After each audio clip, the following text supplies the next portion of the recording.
Hello friends, welcome to the new episode of my channel. আমি অরিত্র। তো এখন আমরা কথা বলবো হচ্ছে ন্যাশনাল অ্যাওয়ার্ড কন্ট্রোভার্সি নিয়ে। তো ন্যাশনাল অ্যাওয়ার্ডের জুরি যেরকম অ্যাওয়ার্ড দিয়েছে সেগুলো নিয়ে তো একটা কন্ট্রোভার্সি চলছে সোশ্যাল মিডিয়াতে, সেটা আমি বাদ দিচ্ছি। একটা নতুন কন্ট্রোভার্সি উঠে এসছে। তো এই জুরি যে মেম্বার্সরা থাকে তাদের মধ্যে একজন ছিল যিনি বাঙালি, যিনি ইন্ডাস্ট্রিতে কাজ করেন, অডিওগ্রাফার হিসেবে তিনি একটা ন্যাশনাল অ্যাওয়ার্ড পেয়েছেন একটা ছবির জন্য, এবং তিনি এই জুরি মেম্বারদের একটা পার্ট, মানে জুরি বোর্ডের পার্ট ছিলেন আর কি। তো তিনি রিসেন্টলি একটা ইন্টারভিউ দিয়েছেন একটা পত্রিকাতে, এবং সেখানে তিনি জানিয়েছেন যে জুরি মেম্বার্স যারা ছিল যখন বাংলা ছবি দেখছিল বাংলা বেস্ট ফিচারের ক্যাটাগরির জন্য, তাদের ম্যাক্সিমাম ছবি দেখি তারা ডিসঅ্যাপয়েন্টেড হয়েছিল। ম্যাক্সিমামই ড্রয়িং রুম ড্রামা হচ্ছে, ঘরের মধ্যে গল্প মানে থাকছে, রেস্ট্রিক্টেড থাকছে, লোকেশনসের ভেরিয়েশন নেই, একই লোকেশন বিভিন্ন ছবিতে রিপিট হচ্ছে, তারপর ছবির কোয়ালিটি পড়ে গেছে, ঠিক আছে, সাবজেক্টও বেশি ভেরিয়েশন নেই, এই ধরনের কমপ্লেন জুরি মেম্বারদের ছিল। তো আলটিমেটলি বেঙ্গলি ফিচার ক্যাটাগরিতে তো একটা ছবিকে দিতেই হবে, তাই জন্য আর কি ডিফ্রিজকে দেওয়া হয়েছে। বাট যে যে ছবিগুলো পৌঁছেছিল তার কোনোটারই গুণগত মান নাকি ভালো নয়, এবং জুরি বোর্ড আর কি খুব একটা স্যাটিসফাইড ছিল না। তাদের বক্তব্য হচ্ছে একটা টাইমে বাংলা সিনেমার এতটা হাই স্ট্যান্ডার্ড ছিল, সেখান থেকে অনেকটা পড়ে গেছে, এরকম আর কি। তো তারপর ফাইনালি অর্জুন দত্তকে দেওয়া হয়েছে। দেখুন, প্রথম কথা হচ্ছে অর্জুন দত্ত অনেক কম বয়স, ঠিক আছে। সে মানে নিউ যারা ডিরেক্টরস রয়েছে, যারা উঠে আসছে, তাদের মধ্যে থেকে সে একটা পেল প্রথমবার। এই এজ ব্র্যাকেটে এখনো অব্দি কেউ পায়নি। তো সেখানে তাকে অ্যাপ্রিসিয়েট করার জায়গায় সেটাকে নিয়ে নানান রকমের কথাবার্তা শুরু হয়েছে। বাঙালির তো চিরকাল এটাই অভ্যেস যে কেউ কিছু করলে সেটাকে অ্যাপ্রিসিয়েট করবো না, ঠিক আছে, তাকে টেনে নামাবো আর কি। তো এটা গেল প্রথম দিক। তো আপনি দেখতে পাবেন না যে এটাকে নিয়ে কোনো লোককে কংগ্রাচুলেট করতে বা কিছু করতে, বা যারা সিনিয়র ডিরেক্টরস আছে তারাও যে বলছে খুব স্বতঃস্ফূর্ত ভাবে, সেটাও আমরা দেখতে পাচ্ছি না। এই কন্ট্রোভার্সিটা যখন হয়েছে সেটাকে রেসপন্ড করতে অনেক লোকে আমি দেখছি কমেন্ট করছে, বাট অর্জুন দত্তকে যে কংগ্রাচুলেট করা বা এটাকে মিডিয়ারও যে এই ব্যাপারটাকে হাইলাইট করা, সেটা খুব একটা আমরা দেখতে পাচ্ছি না আর কি। তো এটা গেল একটা দিক। তো সেটা তো হয়েই থাকে বাঙালিদের স্বভাব। এবার যদি এর দ্বিতীয় দিকটাতে আসি, যে জুরি মেম্বারদের নাকি এরকম খুব খারাপ মনে হয়েছে, বাংলা সিনেমার অবস্থা খুব খারাপ। আমি মেনে নিচ্ছি বাংলা সিনেমার অবস্থা খুব খারাপ, কোয়ালিটি খারাপ, সব খারাপ, বাজেট কম, তাই লোকেশন একই, অনেক ছবিতে একই লোকেশন দেখতে পাওয়া যায়, আমি মানছি সেটা। কিন্তু আমার কথা হচ্ছে জুরি মেম্বারদের কি ক্রেডিবিলিটি আছে? যারা কেরালা স্টোরিকে অ্যাওয়ার্ড দিয়েছে বেস্ট ডিরেকশন আর সিনেমাটোগ্রাফি, বেস্ট সিনেমাটোগ্রাফি, তাদের নিজস্ব ক্রেডিবিলিটিটা কি? হাস্যকর, ঠিক আছে। যারা বেস্ট তেলেগু ফিচার ভগবন্ত কেসরিকে দিয়েছে, তাদের কি আছে, মানে তাদের ক্রেডিবিলিটি হাস্যকর, যেখানে অন্য ছবি আছে। তো এগুলো নিয়ে প্রচুর কথা বলে যাবে। শাহরুখ খানকে দিয়ে দিয়েছে জওয়ানের জন্য, তো এটা ওদের নিজেদের ক্রেডিবিলিটি কি আছে যে ওরা অন্য লোককে জাজমেন্ট দিচ্ছে? যেখানে হিন্দি ডমিনেন্স এত বেশি যে কোনো রিজনাল ল্যাঙ্গুয়েজ গুলোকে অ্যাভয়েড করে যায়, তো সেই জিনিস তো চিরকাল আমরা হতে দেখেছি। তো সেই অ্যাওয়ার্ডটা কি ক্রেডিবিলিটি আছে, বা সেই জুরি মেম্বারদের কি ক্রেডিবিলিটি আছে?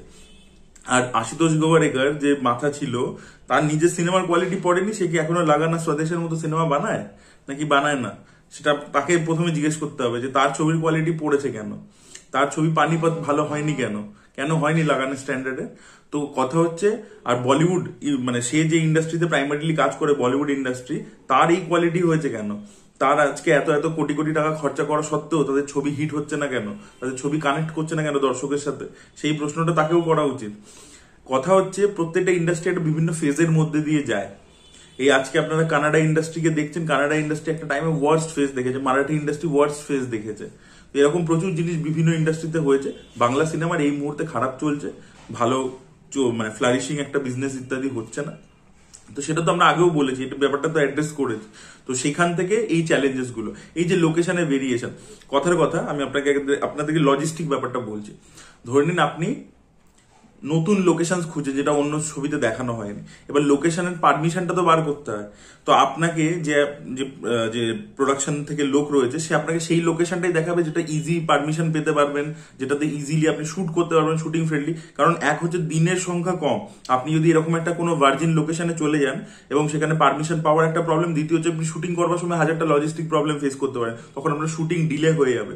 এবার সেই যখন একবার ডিলে হয়ে যাবে, আর যদি কিছু প্রবলেম চলে আসে শুটিং করবার সময়, প্র্যাকটিক্যাল প্রবলেমস, তখন সেটা কে দায়িত্ব নেবে? কারণ টাকা তো ওইটুকুই, দিন তো ওইটুকুই, তারপর দিন যদি বেড়ে যায়, বাজেট বেড়ে যায়, তখন সেটা কে দায়িত্ব নেবে? তাই জন্য লোকেশনের রিপিটেশন হয়। এ তো প্র্যাকটিক্যাল রিজনস।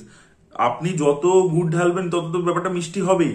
তো কিন্তু আপনার তো রেস্ট্রিক্টেড ব্যাপারটা, আপনাকে তো ওর মধ্যেই করতে হবে, এটা রেস্ট্রিক্টেড বাজেটের মধ্যে। তো আপনি তাই জন্য লোকেশনে ভেরিয়েশন করতে পারছেন না, এই কারণে হচ্ছে।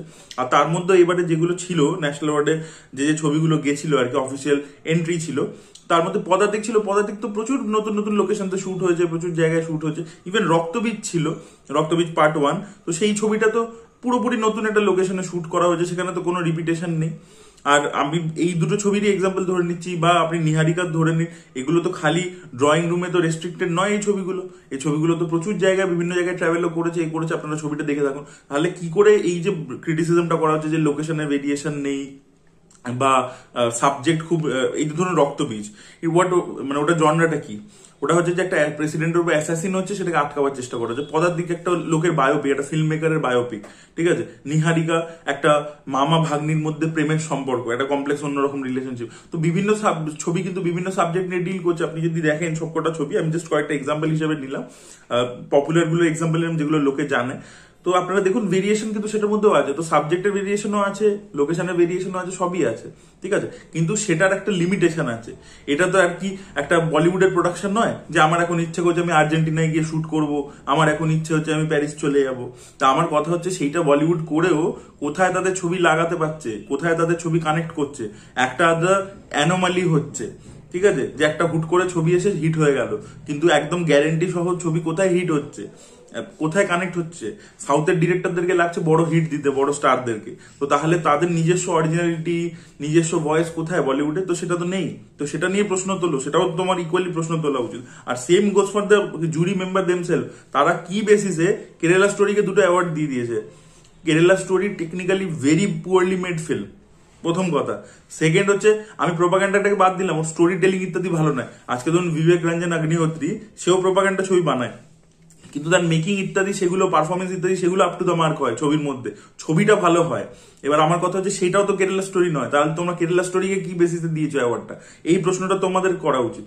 আর আরেকটা প্রবলেম হচ্ছে, যে জুরি মানে মেম্বার আর কি, যে আর্টিকেলটাতে আর কি ইন্টারভিউ দিয়েছেন আর কি, সে বাংলা ইন্ডাস্ট্রিতে এত বছর ধরে কাজ করছে। এবার এই যে জিনিসগুলো আমি আপনাদেরকে বলছি, লজিস্টিক জিনিসপত্রগুলো, যে প্রবলেমগুলো, ঠিক আছে, সেটা সে নিজেও খুব ভালো করে জানে। তো তাহলে আমার কথা হচ্ছে যে এই ইন্টারভিউ দিয়ে হিরো সাজার যে ব্যাপারটা, যে আমি বললাম যে হ্যাঁ বাংলা সিনেমার খুব পতন হয়ে গেছে, এই হয়ে গেছে, আমি ন্যাশনাল জুরি মেম্বারদের সাথে মিশে করে ওখানে দেখলাম এই কোয়ালিটি পড়ে গেছে, এই পড়ে গেছে।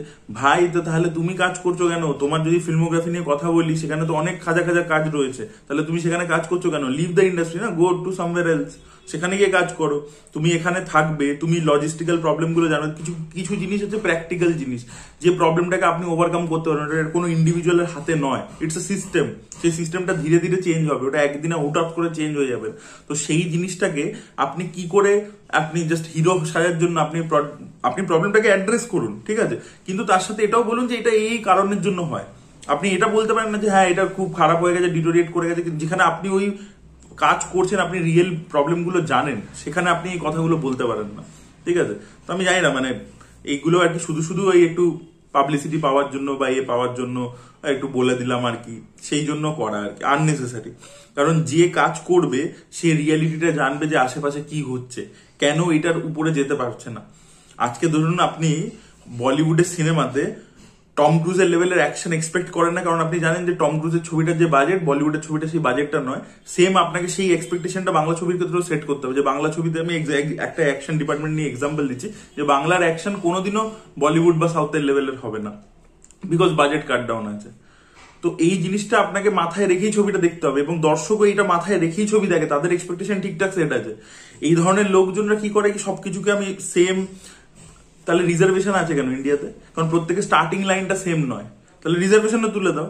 কারণ প্রত্যেকের স্টার্টিং লাইনটা সেম হয় না, সিনেমা ইন্ডাস্ট্রির ক্ষেত্রেও তাই, প্রত্যেকের স্টার্টিং লাইন বা প্রত্যেকের সোশিও ইকোনমিক এনভায়রনমেন্টটা সেম নয়, প্রত্যেকের হলের ইনফ্রাস্ট্রাকচার সেম নয় প্রত্যেকটা স্টেটের, ঠিক আছে। তো সেইখান থেকে সেই অনুযায়ী বিজনেস, সেই অনুযায়ী ছবির বাজেট, সেই অনুযায়ী রেজাল্টস। আপনি কিছুতেই সেটাকে একদিনে রাতারাতি জাম্প করে হয়ে যাবে না এরকম কিছু, ঠিক আছে। তো সেই ব্যাপারটা রিয়ালিটি, একটা প্র্যাগমেটিক চিন্তা ভাবনা হতে হবে।